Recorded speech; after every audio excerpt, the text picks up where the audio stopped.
So let's go over one of the famous English pirates known as Francis Drake. He is an English sea dog, which is another name for a pirate, who was known for stealing gold and silver from Spanish ships. So you can bet that the Spanish did not like this guy at all, because he's stealing from their ships nonstop. The Spanish even referred to him as the Dragon, so that's the nickname that they had for him.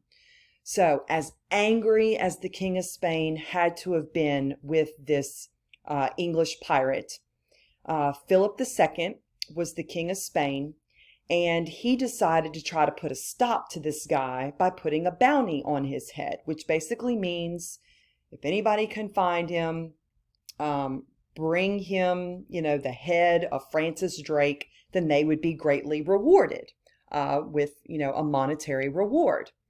Well, the King of Spain also sent a letter to the Queen of England, who happened to be Elizabeth I, to make her aware of what this guy was doing and that he is a wanted man. So, hoping that maybe she would do something about this to not anger Spain any longer. So the Queen of England, Elizabeth I, decided to find this Francis Drake and bring him in.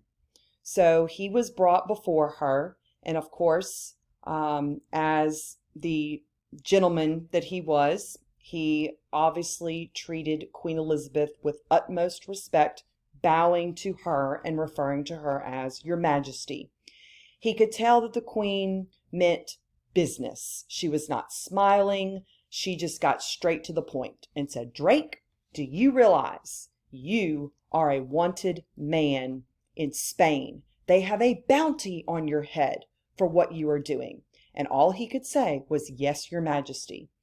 He knew the situation, and there was very little that he could do about that.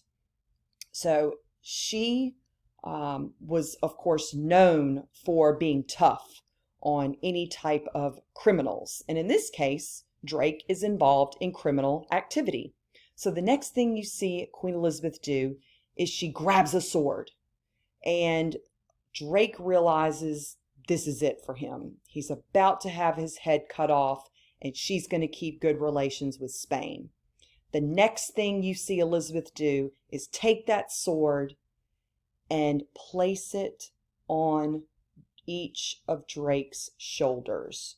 What she is doing is knighting Drake, Sir Francis Drake, instead of killing him, which is what he and I'm sure others expected.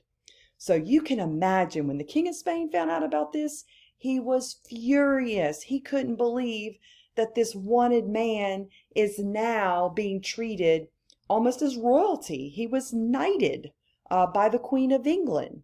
So this is something completely unexpected. Of course, more about England and Spain's relationship in just a couple of minutes. So you are now on your number 5 of your typed outline, the part where it mentions Spain grew more powerful as their empire grew. So of course, as they're gaining more land and gaining more gold and silver, their power is just growing tremendously. Now, at this time, there are a lot of tensions between Spain and England. They are big, big rivals. And, the situation with Francis Drake is just going to, eat at the King of Spain. It's going to be more of like a personal issue for him about what Elizabeth did. So I don't want you to think what we're about to go over, that what happened between Philip and Elizabeth is the main reason for this massive invasion that we're about to talk about, okay? There are so many other reasons that by 1588, Philip II of Spain will launch a massive invasion of England using the most powerful navy in the world, the Spanish Armada. You can see the nickname here, the Invincible Armada. Because when you see that word invincible, what does that tell you? It's not been defeated. It's extremely strong and powerful. and good luck to anybody that's going up against it. And Elizabeth knew that her country, England, had a huge disadvantage going up against this powerful Spanish navy. Some of the reasons for this invasion, again, I don't want you to think it's all because of, knighting Francis Drake, because that's not the ultimate reason. There were not only political reasons, meaning obviously Spain wanted to be more powerful than England. You also had religious reasons. Spain was the most Catholic country at this time, and they wanted to make England Catholic again, because at one time England was very Catholic, but they had a Reformation with the Protestants, and so a lot of England turned Protestant. Well, Philip doesn't want to see that happen, and of course he wants to bring England back under Catholicism. So you do have some major religious reasons for this invasion. You can see here that, again, Elizabeth knew going into this that they were at odds of winning. However, with a little bit of luck, English Navy had some skills, okay, but they were definitely smaller than the Spanish Armada. But with a little bit of luck on their side, and what I mean for that is a major storm was brewing during this invasion. And unfortunately for the Spanish Armada, their ships got destroyed in this storm. So that will help the English ultimately defeat the Spanish. Now you can see here that English Protestants believe that there was divine intervention. They are going to refer to this storm as the Protestant wind, because they truly believe that God helped them defeat the Catholics. So any way you look at it, England did win this major battle.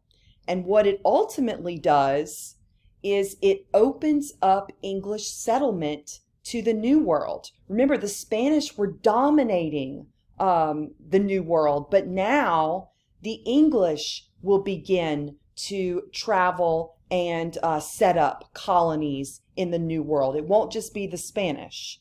And many people believe it's why many in America spoke English, because of course the English start arriving and spread very, very quickly instead of the Spanish sticking around and dominating the New World.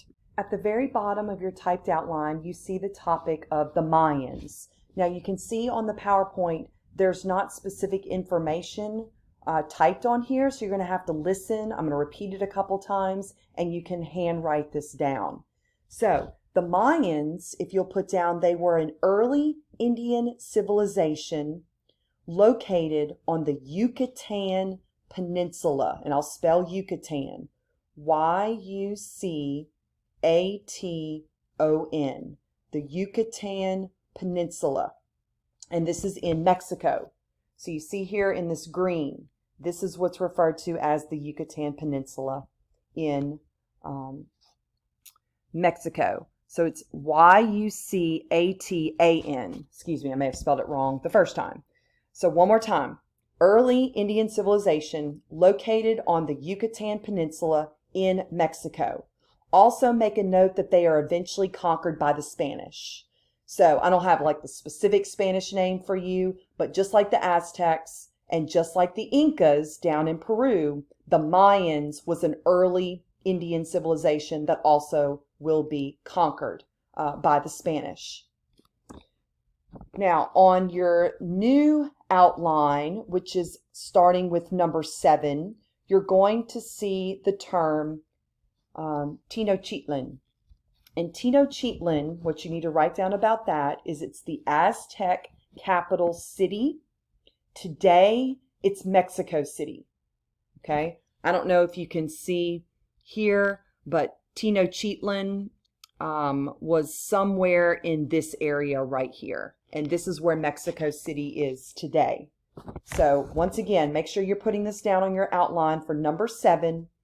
Tenochtitlan is the Aztec capital city, and today it is known as Mexico City because clearly the Aztecs are no longer there. Next on your outline is Ponce de Leon. He should be your number 8. And this was a Spanish explorer who landed in Florida. And of course, his main goal was he was searching for the fountain of youth. Now, we all know that, that has not ever been discovered. At least it's not public knowledge. But that is ultimately what he was searching for as an explorer from Spain. So make sure you have that information down from him. The price revolution is next. Again, you're going to have to listen and write this down, and I will repeat it a couple of times. What you need to write about the price revolution is that prices increased due to more money being brought into a country. So this is like a general description of price revolution. Prices increased due to more money being brought into a country.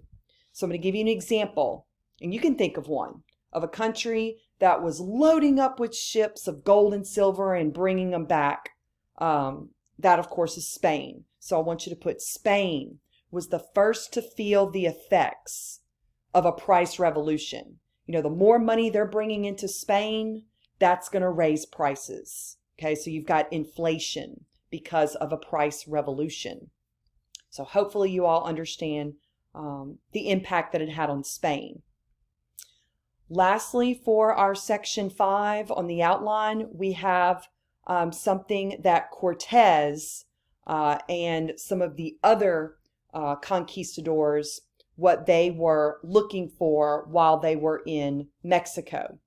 They had heard of a legendary city of gold known as El Dorado, and they believed that this legendary city was located in the New World. So Cortez, as well as others that come after him, were constantly searching for this city of gold. Again, to the public knowledge, this has not been found. If you've seen one of the national treasures and you believe that it is somehow secretly hidden in Mount Rushmore, more power to you. But again, that's just a movie for you. But there's definitely interest, with this. And who knows? It may be out there. None of us know if it truly exists. So this is the end of section 5 information. Obviously, I'll be reviewing it with you. If you're in class, you'll hear the review in person. If not, then you'll use your typed outlines that I post on here for highlighting, and you'll just make sure that you transfer that over to your notes and you are properly studying for an upcoming quiz and then later the test.